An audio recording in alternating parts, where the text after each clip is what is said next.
The work of the trapeze artist, performed high in the domes of the great variety theaters, is one of the most difficult that humanity can achieve.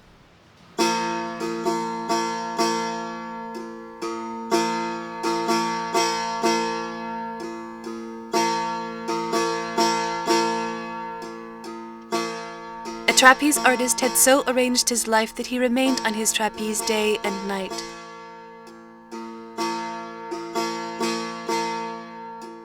All of his needs were provided for by rotating shifts of servants who raised and lowered whatever he required.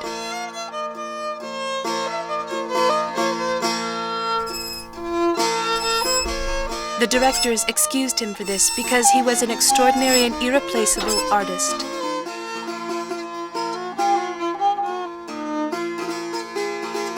It was clear to them that only in this way could the trapeze artist keep himself in constant practice and his art at the pitch of its perfection. Indeed, it was also healthful up there, and at certain moments, even beautiful. Occasionally, a fellow gymnast climbed the ladder to him and they both chatted, or builders repairing the roof exchanged a few words with him. Otherwise, all was quite still around him.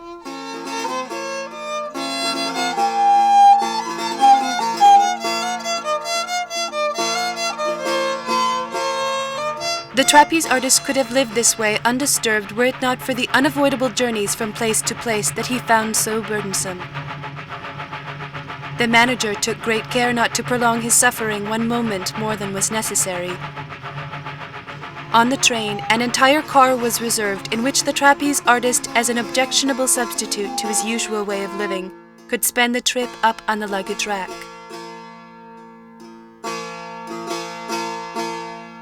Still, the most beautiful moments in the manager's life were those in which the trapeze artist finally hung aloft on his trapeze. Once, when they were traveling together, the trapeze artist addressed the manager quietly, saying that in the future he must always have 2 trapezes for his performance instead of 1. The manager agreed instantly, but the trapeze artist repeated that under no circumstances would he ever work with only 1 trapeze. Only the 1 bar in my hands. How can I live like that?